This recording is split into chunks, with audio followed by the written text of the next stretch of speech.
হরে কৃষ্ণ কৃষ্ণ কৃষ্ণ হরে হরে, হরে রাম রাম রাম হরে হরে।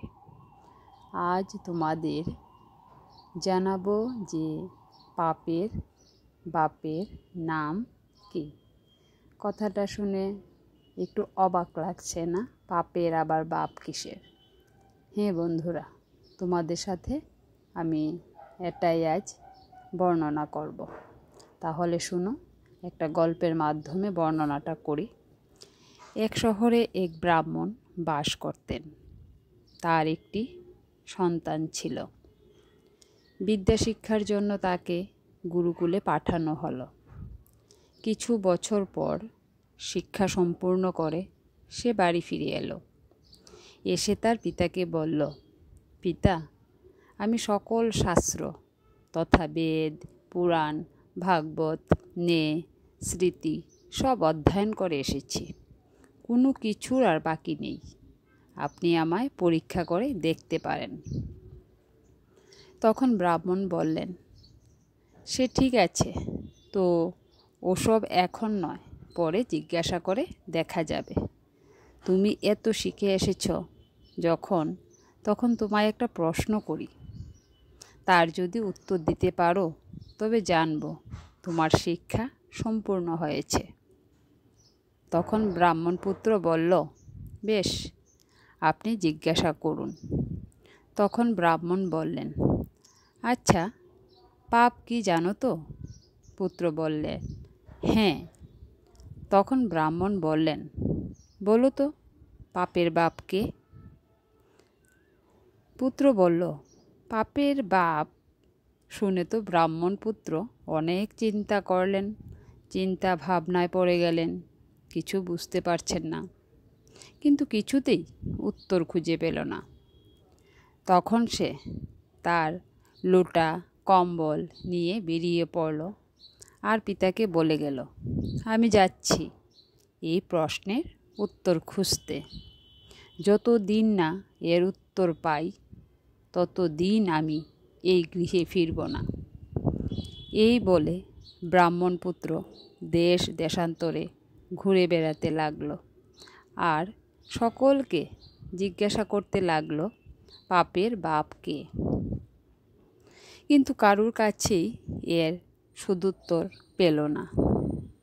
একদিন ঘুরতে ঘুরতে এক গ্রামে উপস্থিত হলো। দেখে সামনে এক সুন্দর বাড়ি। সারা বাড়ি সুন্দর করে মাটি দিয়ে নিকানো। সামনে তুলসী মঞ্চ। এদিকে ব্রাহ্মণপুত্রের খুব তেষ্টা পেয়েছে, তাই ওই বাড়ির দিকে এগিয়ে গেল। বাড়িতে প্রবেশ করতেই এক সুশীলা রমণী বেরিয়ে এসে বললেন, হে ঠাকুর, আমার গৃহ আপনার পদস্পর্শে ধন্য হলো। বলুন, আপনার কি সেবা করতে পারি?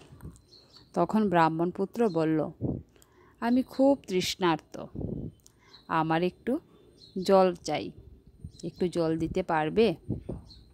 রমণী বললেন, সে কি ঠাকুর, সামান্য জল, সে আর দিতে পারবো না, দাঁড়ান, আমি এক্ষুনি এনে দিচ্ছি। বলে ভিতর থেকে পরিষ্কার নির্মল এক পাত্র ঠান্ডা জল এনে দিল ব্রাহ্মণপুত্রকে। পরম তৃপ্তিতে সেই জল পান করে পাত্রটি ওই রমণীর হাতে দিয়ে ব্রাহ্মণপুত্র জিজ্ঞাসা করল, আচ্ছা, এই গৃহের মালিককে? সেই ব্রাহ্মণ বৈষ্ণবকে তো দেখতে পাচ্ছি না। কারণ ব্রাহ্মণপুত্র ভেবেছে যে বাড়িতে তুলসী মঞ্চ আছে সেই বাড়ি নিশ্চয়ই কোনো বৈষ্ণবের বাড়ি।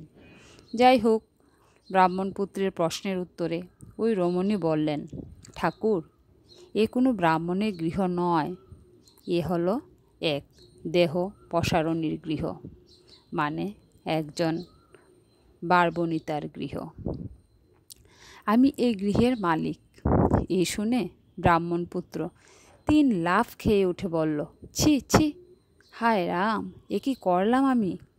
পাপের বাপ খুঁজতে এসে নিজেই পাপ করে বসলাম। বারাঙ্গনার হাতে জল খেয়ে আমি একই পাপ করলাম। হায় ভগবান, আমায় এখনই গঙ্গা স্নান ও প্রায়শ্চিত্ত করতে হবে। ওরে ও হতভাগী কুলাটা, তোর এতটুকু বুক কাঁপলো না আমাকে জল দিতে? আমি তোকে অভিশাপ দেব। সঙ্গে সঙ্গে রমণী বললেন, ঠাকুর, আমার একটি নিবেদন আছে। পাপ তো যা হবার হয়েছে, বলি কি, আমি আপনার ভোজনের ব্যবস্থা করি, আপনি দুটো খেয়ে যান। আপনি না হয় একটার বদলে দুটো ডুব দেবেন গঙ্গায়, আপনার পাপ ধুয়ে যাবে। আর আপনার ভোজন দক্ষিণা হিসেবে আমি আপনাকে 5টি স্বর্ণমুদ্রা দেব। ব্রাহ্মণপুত্র মনে মনে ভাবল, তাই তো, পাপ যা হবার হয়েছে, যদি ভোজন করে একেবারে প্রায়শ্চিত্ত করি, ক্ষতি কী? উল্টে দক্ষিণাও মিলবে। তখন ব্রাহ্মণপুত্র বলল, ঠিক আছে, চাল ডাল ইত্যাদি এনে দাও, আমি সপাকে ভোজন করব। তখন আবার রমণী বললেন, ঠাকুর, একটা নিবেদন আছে। যদি আমি স্বহস্তে আপনাকে রান্না করে দিই, আপনি ভোজন করবেন। আমি না হয় 20 স্বর্ণমুদ্রা আপনাকে দেব দক্ষিণা স্বরূপ। আপনি না হয় গঙ্গায় 3টে ডুব দিয়ে প্রায়শ্চিত্ত করে নেবেন। ব্রাহ্মণপুত্র অনেক ভেবে সম্মত হলেন। তখন ওই রমণী কিছুক্ষণ পর ভোজন প্রস্তুত করে ব্রাহ্মণপুত্রের সামনে রাখলেন। ব্রাহ্মণপুত্র খেতে যাবে, অমনি ওই রমণী বলে উঠলেন, ঠাকুর, আমার একটি নিবেদন ছিল। আমার খুব স্বাদ, আমি আপনাকে নিজ হাতে খাইয়ে দিই। অবশ্য এর জন্য আপনাকে 50 স্বর্ণমুদ্রা আমি দক্ষিণা স্বরূপ দেব। আর আপনি একেবারে গঙ্গায় গিয়ে 5 ডুব লাগাবেন, আর আপনার সব পাপ ধুয়ে যাবে। তা ব্রাহ্মণপুত্র চিন্তা করে রাজি হলো। তখন ওই রমণী এসে নিচু হয়ে মুখে খাবার তুলে দেবার পরিবর্তে সজোরে এক চড় মারলেন।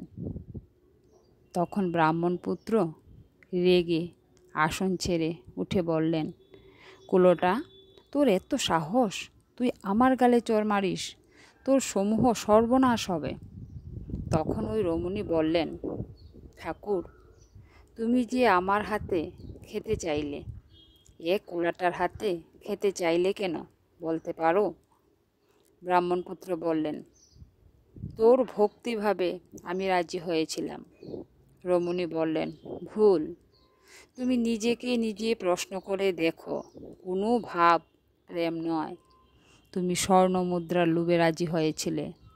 শোনো ঠাকুর, তুমি দেশ দেশান্তরে ঘুরে বেড়াচ্ছিলে পাপের বাপকে জানতে। শোনো, পাপের বাপ হলো লোভ। পৃথিবীতে যত পাপ সংঘটিত হয় সব লোভের দ্বারা পরিচালিত হয়। তুমি ব্রাহ্মণ পুত্র, তবু তোমার লোভ তোমাকে পাপের পথে টেনে নিয়ে যাচ্ছে। লোভকে জয় করো, তাহলে পাপও দূরে চলে যাবে। জেনে রাখবে, পাপের বাপ হলো লোভ।